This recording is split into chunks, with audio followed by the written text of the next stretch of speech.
State Alade and Chinelo Obogo. The frosty relationship between Lagos Governor Akinwunmi Ambode and the House of Assembly has worsened as the lawmakers, at yesterday's plenary, threatened to impeach him over allegations of gross misconduct. The decision was reached after a committee headed by the Deputy Speaker, Sani Akinwunmi, submitted a report on the probe of various allegations bordering on financial misappropriation against the governor. At the plenary, over 20 lawmakers took turns to accuse the governor of infractions in violation of the 1999 Constitution, as amended, for spending from the 2019 budget which they say he is yet to lay before the House.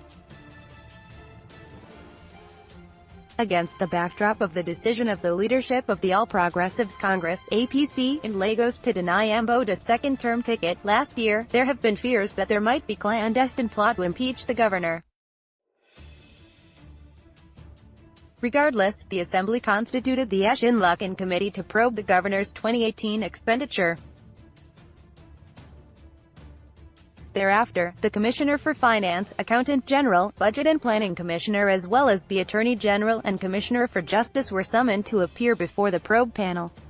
While submitting the report of the panel, at yesterday's plenary, the Deputy Speaker said his panel found Ambode and his deputy, Drive. Idiot Depu, guilty of the allegations against them and, as such, should either resign or be impeached. In his report, Akinwunmi said the Accountant General told the panel that they were given the go-ahead to spend up to 25% of the 2019 budget before the approval in the new year. He said that they would have to make a recourse to the House if they wanted to spend up to $200 million.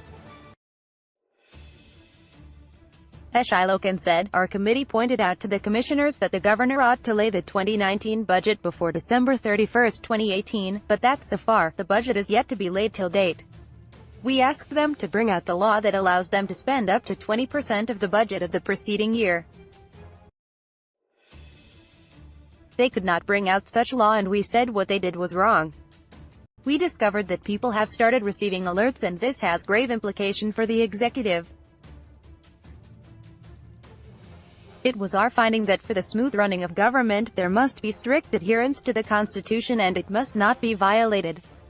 We decided to bring the report before the House for us to take action." A member of Akinwunmi's committee, Bolahan Yishao, revealed that there were some specific expenditure in the budget that ought to have been approved by the chamber, over which funds were expended.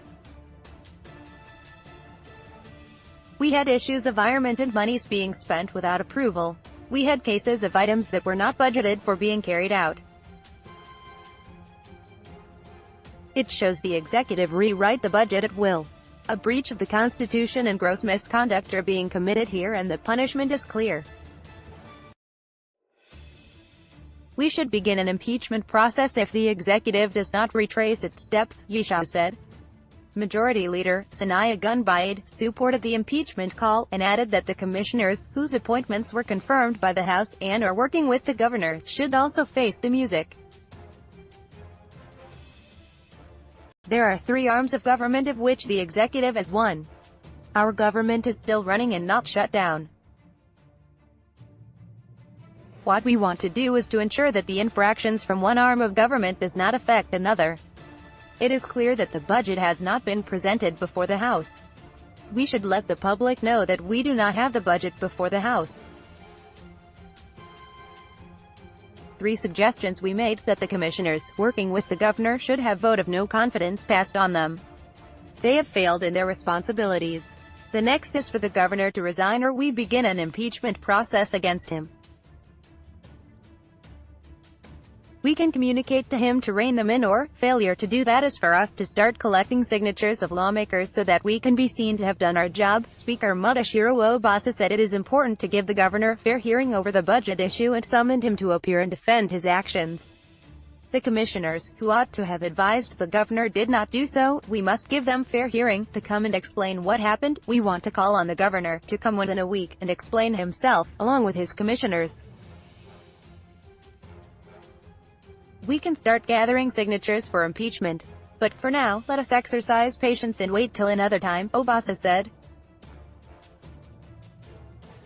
A reliable source told Daily Sun that a Depu may also be impeached. Asked what her offense was, the source, who is a lawmaker, replied, "She is an accomplice and must go." A prominent APC leader in the state, who declined to be named, however, said the lawmakers are only dancing to the tune of a prominent godfather, to arrive at a predetermined goal of impeaching Ambode before the elections begin.